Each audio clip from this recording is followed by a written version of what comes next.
Henry Smith had killed mathematics. Not literally, of course. The equations still worked, the theorems still held, and students still filled in the right bubbles on standardized tests. 37 years of teaching, and he had taught them everything except why any of it mattered. What if the final math problem wasn't on paper, but about life itself? If that made you pause, you're exactly who this story is for, so stick around. This teacher's final lesson might just change how you see math forever. Mr. Smith realized it on a gray Tuesday in March, as his senior class stared back with polite boredom. These weren't lazy or unmotivated students Harper sketched art while solving equations. Jordan grasped probability better than most adults, and Eli could untangle any problem when his anxiety allowed it. When he looked at them, he saw the mathematical equivalent of zombie students who could perform the steps, produce the answers, and pass the tests. But there was no spark, no curiosity, no joy. They had become calculators disguised as human beings, coasting through math without ever feeling its beauty. That afternoon, Mr. Smith sat in his empty classroom, staring at the retirement papers on his desk. Principal Johnson had been pressuring him to submit them for weeks. "You've earned it, Henry. Time to enjoy the fruits of your labor." But what fruits? What exactly had he cultivated in all these years? The walls were lined with proof of success ribbons, college letters, thank you notes, but it still felt like failure. Margaret would have known what to say. His wife had taught English for 40 years. Her classroom had pulsed with energy. Students flocked to her. "You care more than you show," she once told him. "It's not that you don't love teaching. You're just afraid to let them see it." Now, 3 years after her death, Mr. Smith finally understood what she meant. He had spent his career hiding behind objectivity, treating mathematics like a fortress instead of a bridge. Numbers were safe. Numbers didn't break your heart or fail to live up to their potential, or graduate and forget you ever existed. But numbers, he was beginning to realize, were also not enough. The decision crystallized during Harper Blake's crisis. It happened on a Thursday afternoon in April. Harper had been absent for 3 days, unusual for someone who, despite her detachment, rarely missed class. When she returned, she looked exhausted. Her signature purple hair hung dull around her face, and the usual whimsical doodles in her notebook had turned into frantic, angry scribbles. Mr. Smith nearly missed it, but something about the way she hunched over her desk, distant from the usual classroom buzz, made him pause, mid-lecture on limits and continuity. "Miss Blake," he heard himself saying, "could you stay after class for a moment?" She looked up with barely concealed panic, as if she'd been caught doing something wrong. "I turned in my homework," she said quickly. "I know I was absent, but I got the assignments from." This isn't about homework. The classroom emptied around them, students flowing toward their next period. With the typical urgency of people escaping confinement, Harper remained seated, her hands folded tightly in her lap, waiting for whatever lecture about attendance policies or academic responsibility was coming. Instead, Mr. Smith found himself asking, "Are you okay?" The question surprised them both. In 37 years of teaching, Mr. Smith couldn't remember the last time he had asked a student about their well-being, without it being prompted by obvious academic failure or disciplinary issues. Harper's composure cracked just slightly. "I'm fine, just family stuff." Mr. Smith nodded. "Recognizing the universal teenage code for adults are ruining my life, and I don't want to talk about it normally." This would be his cue to offer some vague encouragement about separating personal issues from academics, maybe even suggest a chat with the guidance counselor. Instead, he heard himself saying, "Family stuff is complicated mathematics." Harper looked at him strangely. "What do you mean?" "Relationships are systems of equations with multiple variables. When one variable changes, everything else has to adjust to maintain balance. Sometimes the system finds a new equilibrium. Sometimes it doesn't." For the first time all semester, Harper looked genuinely interested in something he was saying. "That's not a terrible way to think about it. My parents are getting divorced," she said, the words tumbling out like they'd been waiting for permission. "They keep trying to make me choose sides like there's some formula for dividing loyalty. But nothing adds up. Every choice just causes more damage." Mr. Smith fell out of his depth. This wasn't about formulas or test scores. It was a 17-year-old trying to solve for X when X was her own heart. Maybe, he said carefully, the problem isn't finding the right answer. Maybe it's recognizing that some equations don't have clean solutions. Sometimes the best you can do is minimize the damage while maintaining your integrity. Harper stared at him as if seeing him clearly for the first time. Mr. Smith, did you just give me life advice using math metaphors? Yes, I suppose I did. It helped.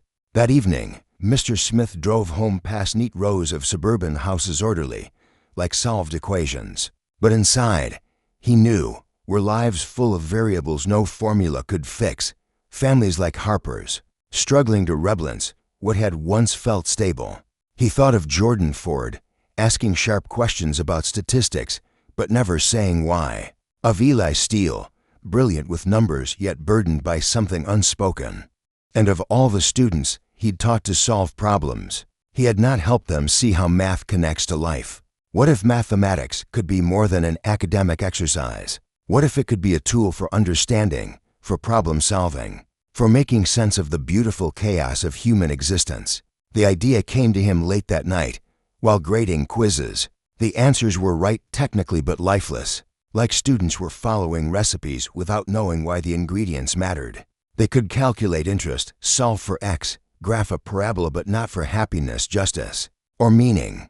What if he gave them a different kind of problem? I'm going to do something different for your final exam. The announcement on Monday morning created the kind of alert attention that usually only occurred when someone mentioned canceling class or extending deadlines. Mr. Smith had their full focus for perhaps the first time all semester. Instead of a traditional test, I want you to complete a project exploring the most important thing mathematics has taught you about life. The silence that followed was deafening. Harper Blake's pen froze mid-doodle. Jordan Ford looked up from his notebook. Even Eli Steele's usual anxiety gave way to curiosity. I don't get it, said Marcus Thompson, coasting through senior math on basketball eligibility. You want us to write about math. I want you to discover it, Mr. Smith said. Real math, not just problems on tests, but the thinking that shapes families, justice, and growth. How are you grading this? Asked Lisa Park, ever practical. For 37 years, Mr. Smith had followed rubrics and point values. Everything was measured. But looking at them now, really looking, he saw something more important than metrics.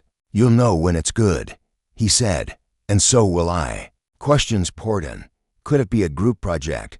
What format? How long? Any off-limits topics? The only rule, Mr. Smith said, quieting them, is honesty. Find something in your life that math teaches you. Explore it. Prove to yourself that math is more than numbers. After class, Harper approached his desk with an expression he'd never seen before, tentative excitement mixed with genuine curiosity. Mr. Smith, can I ask you something? Of course. Why are you doing this? I mean, we have state tests coming up, and this isn't exactly standard curriculum. Mr. Smith paused, realizing he didn't have a rehearsed answer. Because I'm retiring at the end of this year, he said, and I wanted to finish by teaching something that matters. Because you're all brilliant in ways standardized tests can't measure, and because I think I've been teaching math wrong for 37 years. Harper nodded slowly, as if hearing an adult admit their flaws made the world a little more trustworthy. So this is real math, math that connects to life, the most real math there is. In the days that followed, Mr. Smith watched his classroom transform. Students who had spent months sleepwalking through lessons suddenly came alive. They asked questions that reached beyond the syllabus.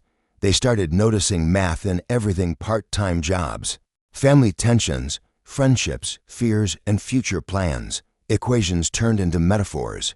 Patterns became meaning. Jordan Ford approached him after class on Wednesday with a question that revealed months of hidden observation and analysis.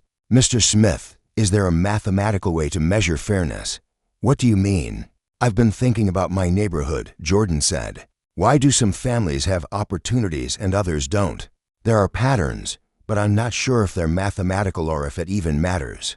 Mr. Smith felt a jolt of recognition. This quiet student had been wrestling with one of society's most complex questions on his own. statistical analysis, economic modeling, game theory, probability distributions. There are entire branches of mathematics built to understand systems like that. What patterns have you seen? Jordan's eyes lit up, the spark of someone finally permitted to chase a question that mattered. Housing costs, school funding, transportation, job access. It's all connected and it's all measurable. I want to build a model to show how it works. Then build it, Mr. Smith said. But the real breakthrough came from Eli Steele, who had been paralyzed by anxiety about the project itself, a meta problem Mr. Smith recognized as both mathematically intriguing and deeply human. I keep trying to figure out what my project should be, Eli admitted during office hours. But I can't stop worrying if it'll be good enough. Now I'm anxious about being anxious. It's like this infinite loop I can't break. Mr. Smith looked at this brilliant, overwhelmed student and saw an opportunity for true mathematical insight. Eli, what if that loop is your project? What do you mean? Anxiety is a mathematical problem. It involves probability, risk calculation, feedback loops, even exponential growth. What if you approached it like any other complex system? The idea hung in the air, and Mr. Smith watched Ellie's analytical brain begin to turn toward his emotional experience with curiosity instead of fear. You mean, model my anxiety? I mean, apply mathematical thinking to a personal problem. Gather data. Look for patterns. Use the tools you already have to make sense of something that feels impossible. And for the first time all year, Eli smiled, not to please a teacher, but with the quiet joy of a mathematician who had just discovered the most interesting problem of all, himself. The shift wasn't immediate. Some students resisted the ambiguity of an assignment without clear formulas. Others doubted their ideas were mathematical enough. But over the weeks, something changed. Real excitement about math. Harper flipped open her notebook, pages filled with diagrams and color-coded timelines. I've been looking at symmetry, she said. Not in shapes, people. Families. How they try to stay balanced even when everything's changing. She showed Mr. Smith charts mapping conflict and resolution patterns in her home. I'm not trying to fix my parents, she added. I'm just using math to understand what's happening, to see if there's structure in the chaos. Her voice softened. Symmetry doesn't mean everything's equal. It means the parts still fit together even if they've changed. Jordan Ford had turned his desk into a mini urban planning lab. His math project focused on housing inequality, using data on property values, school funding, and transit access to reveal patterns in how resources were distributed. I'm trying to show that inequality isn't random, he explained to Henry, pointing to his charts. There are patterns, and if math created them, maybe math can help change them. Eli Steele approached his anxiety like a math problem. I started tracking my worry patterns, he told Henry. Turns out, I was treating low probability fears like guarantees, using statistics. Eli analyzed how often his worst-case scenarios came true and found they rarely did. He built frameworks for managing stress, making decisions, and approaching schoolwork logically instead of emotionally. Math didn't fix everything, he said, but it helped me stop believing every fear was a fact. But Henry's pride in his students was tempered by pushback from colleagues. Mrs. Reynolds from AP Calculus filed a complaint, saying his final exam was too emotional. Math is about precision, not personal stories, she told the principal. Other teachers agreed. Science worried it hurt test prep, and English thought the writing belonged in their department, not his. Principal Johnson called Mr. Smith in for what she termed a clarifying conversation. 3 weeks before the projects were due, the meeting in the principal's office was no surprise. After weeks of whispers and sideways glances from colleagues, Henry knew it was coming. Principal Johnson mentioned concerns, faculty pushback, uneasy parents, worries about college readiness. Normally, Henry would have offered a compromise, but not this time. He thought of Harper's emotional symmetry, Jordan's data-driven justice, Ellie's equations of anxiety. His students weren't just doing math, they were living it. For the first time in years, Henry felt he was truly teaching. He defended the project with conviction. These students were applying mathematics to real life, connecting numbers to meaning. This was what education should be, The principal studied him, then sighed. "You're retiring anyway," she said. "If this works, maybe we learn something." Henry left the office without regret. He hadn't just defended a final exam, he'd defended a philosophy. The crisis came with 1 week left before presentations. Harper Blake stopped coming to class for 3 days. Her seat sat empty while Mr. Smith tried to believe. She was just sick or busy at home. But on Thursday, Jordan Ford approached him after class. "Sarah heard Harper say she's giving up on the project," he said. "She thinks she's going to fail anyway." The words hit Henry hard. He'd lost students before, but this was different. Harper hadn't just missed an assignment. She had walked away from something that once sparked real passion. And that, more than anything, felt like failure. That afternoon, Mr. Smith did something he had never done in 37 years of teaching. He left school early to make a house call. Harper's house sat at the end of a quiet street. The overgrown lawn and unopened newspapers hinted at deeper struggles inside. Mr. Smith hesitated in his car, unsure if showing up was crossing a line, but the memory of Harper's spark, when she connected math to her life, pushed him to knock. She answered on the third knock, surprised and a little embarrassed to see her math teacher on her porch. Mr. Smith stood facing a girl whose spark had dimmed since she'd last walked into his classroom. Her eyes, once alive with ideas about symmetry and family systems, now flickered with doubt and fatigue. She hadn't been avoiding school out of laziness, he could see that now. It was something deeper. She mumbled about her project not being real math, that it was just her trying to untangle the mess of her family. Mr. Smith recognized the fear, the same fear that had haunted him for years. That personal meant unprofessional, that emotion disqualified logic.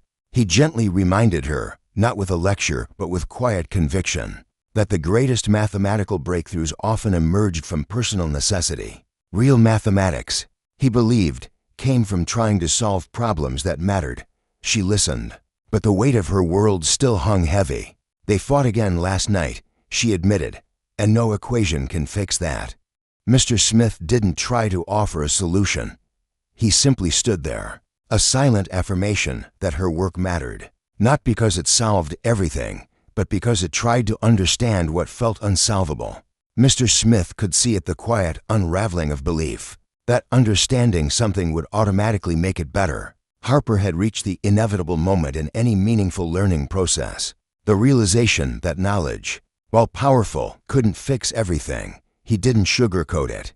Mathematics wouldn't mend her family or undo the pain, but it could offer clarity, a way to spot the patterns, to map the emotional terrain, to think critically even when everything felt upside down.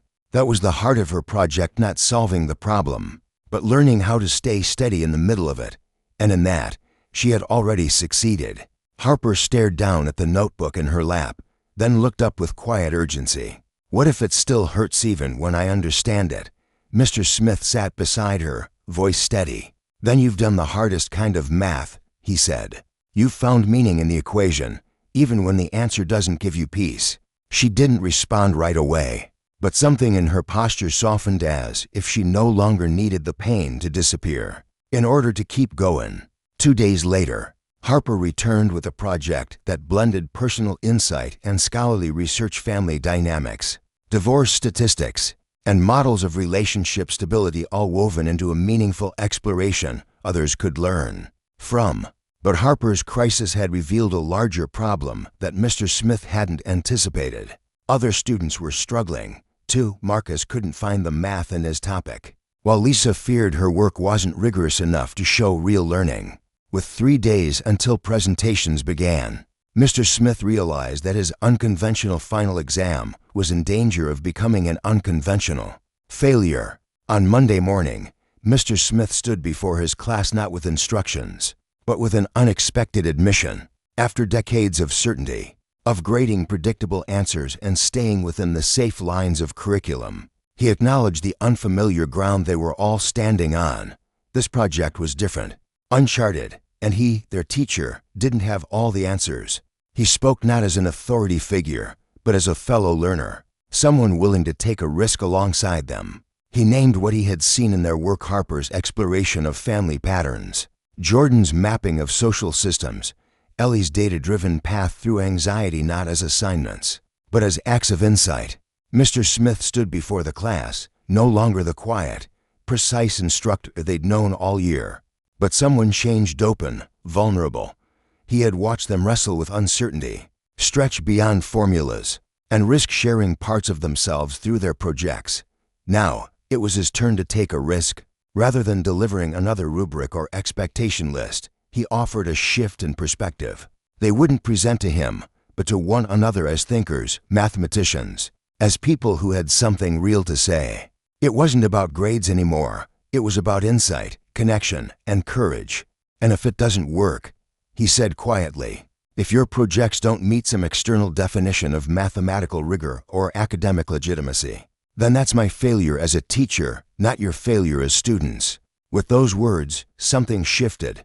The room, once bound by silent compliance and test prep, now felt like a space for discovery, exactly the kind of classroom Margaret would have believed in. The presentations began on a Tuesday morning that felt different from any other day. In Mr. Smith's teaching career, the classroom felt different that morning. The desks were no longer in rigid rows but arranged in a circle, placing Mr. Smith not at the front, but as part of the group. For the first time in his career, he chose to sit with his students, not above them, to learn alongside them. Harper volunteered to go first. Just days earlier, she'd been on the verge of giving up. Now, she stood in the center of the room with a quiet, unexpected confidence. I want to start by admitting something, she began, when Mr. Smith gave us this project. I thought it was stupid. I didn't believe math had anything to say about real life, especially the parts that hurt. She clicked to her first slide, a photo of her family taken years ago. 3 smiling faces around a dinner table. This was what I thought balance looked like: symmetry, stability, control. Then came an equation on the screen. Stability equals communication times trust times shared goals. She explained how she had tried to measure what had gone wrong after the divorce. Through interviews, emotional tracking, and research, she had begun to see her family not as broken, but as something that had changed form, like an equation with evolving variables. What I discovered is that symmetry doesn't mean everything stays the same. It means finding a new kind of balance, even when things look uneven. Her final slide revealed a new equation. Resilience equals adaptability times communication, times individual growth. The mathematics of broken families isn't about going back, Harper concluded. It's about finding coherence in change. Transformation, even when painful, can still be beautiful. For a moment, the classroom was completely silent. No confusion, no questions, just a collective recognition that they had witnessed something rare. A student using mathematics not just to study life, but to understand it. Jordan Ford's presentation, The Mathematics of Inequality, approached the project from a systemic lens, using maps, charts, and data visualizations. He revealed how statistical models and funding formulas weren't just abstract numbers, they actively shaped inequality in their community. I used to think poverty was random, he said, but these patterns aren't random, they're the result of mathematical systems built to produce them. His analysis exposed how housing algorithms, school funding policies, and transit routes reinforced segregation and opportunity gaps.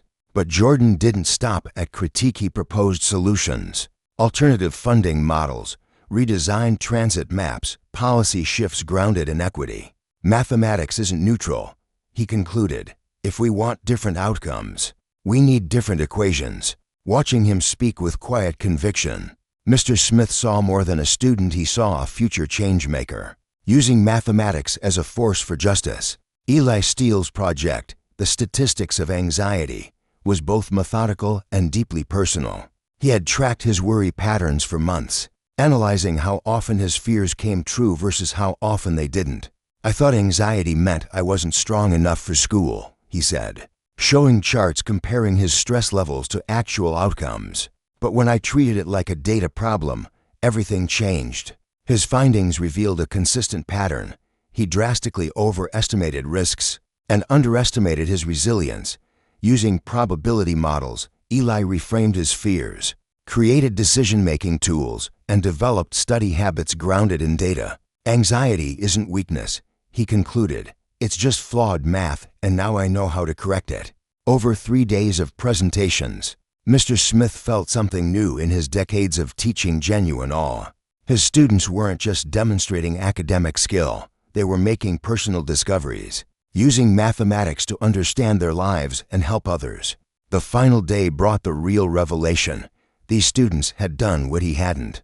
In 37 years they'd made math essential to understanding themselves and their world. When the last student finished, the room was quiet not with boredom, but with the weight of something meaningful.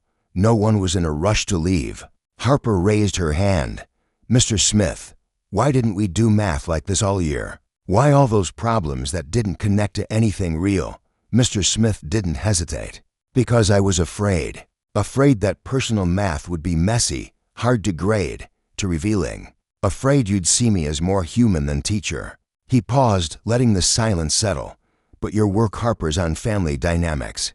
Jordan's on inequality. Ellie's on anxiety. That's what math should be. You've shown me what teaching should look like." Marcus asked, "What about next year? Will the next teacher know?"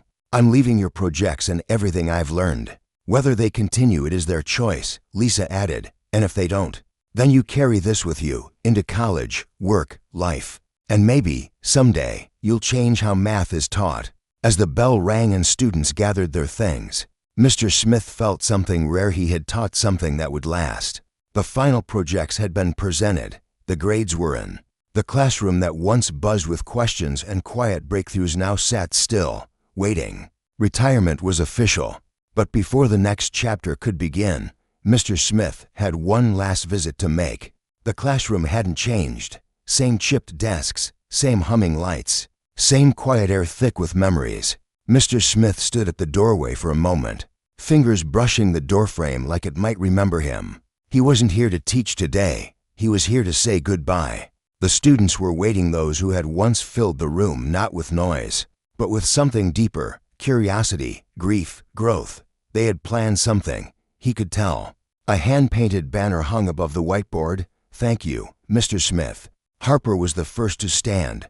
"You didn't just teach us math," she said. "You taught us how to make sense of the parts of life that don't always add up. My family isn't perfect, but because of you, I understand it now in ways I didn't know were possible." Jordan followed. No slides, just his voice, steady and sure. "You showed me that numbers aren't cold. They're powerful. They tell stories about justice, inequality, hope. You made math human." Then Eli, with quiet courage, "Before this class, I thought my anxiety made me weak, but you helped me see it as something I could study, understand, and even use to grow. You didn't fix me, you gave me the tools to fix myself." There was a long silence afterward, the kind that doesn't ask to be filled. Then, one by one, students stood and handed Mr. Smith a gift, a book of their final projects, bound together with care.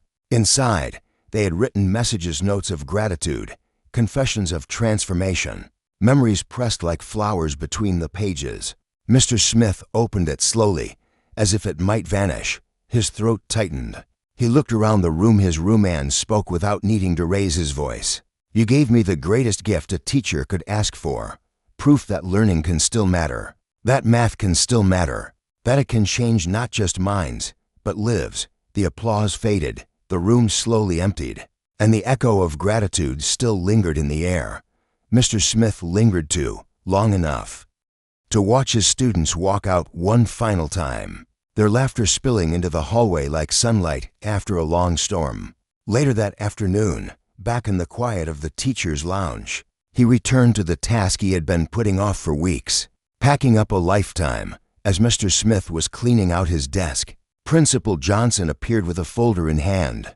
"Henry, something unusual happened," she said, sitting down. "I've been getting calls from parents." He braced for criticism, but her tone shifted. "Harper Blake's mother called. She said Harper used math to explain their divorce in a way that helped them finally have a productive conversation." Mr. Smith felt a tightness in his chest, part pride, part disbelief. "Jordan Ford's father called," Principal Johnson said. "He shared Jordan's project at a city council meeting. Now they're funding a transportation study and offering him a summer internship." She scrolled through messages. "Eli Steele's parents are asking about advanced stats courses. He wants to study psychology through data now. Mr. Smith sat in stunned silence. Your students are talking, she continued, to classmates, families, everyone. They're excited about math, Henry, really excited. And other teachers are asking what you did to make it matter. Mr. Smith thought about his 37 years of traditional teaching tests, formulas, and students who left thinking math didn't matter. Then he remembered Harper's breakthrough, Jordan's drive for justice, Ellie's calm through data. I stopped teaching math as if it were separate from life, he said. I started teaching it as if it were essential to understanding life. And it worked. It worked. Principal Johnson paused, her expression shifting. Henry, what if you didn't retire? What if you helped other teachers learn to do what you just did? Something stirred in him, curiosity, purpose, maybe even hope. You want me to stay. I want you to teach teachers. Because if one classroom can do this, imagine if every teacher did. Mr. Smith glanced around the room, the space now full of possibility. Let me think about it, he said. That evening, Mr. Smith sat in his kitchen with Margaret's old mug, rereading the projects. These weren't just assignments, they were acts of discovery. Harper had mapped the math of family dynamics. Jordan had exposed the algorithms of inequality. Eli had turned anxiety into a solvable system. Each student had applied mathematics to real, personal struggles and created something useful for others. Margaret would have been proud. She believed learning should change how students saw themselves and the world. And these projects had done just that. The next morning, Mr. Smith entered Principal Johnson's office with a quiet resolve. I'll stay, he said. I want to help other educators see what I've learned, that math becomes powerful when it connects to life. He outlined his plan, workshops focused on real-world problems, curriculum built around student interests, and professional development that reframed teachers as guides for discovery. And we document everything, he added. Engagement, growth, impact. We prove this isn't a fluke. Principal Johnson smiled. So, you want to teach teachers how to make math matter. I want to prove that when math meets life, students don't just learn equations, they become better thinkers.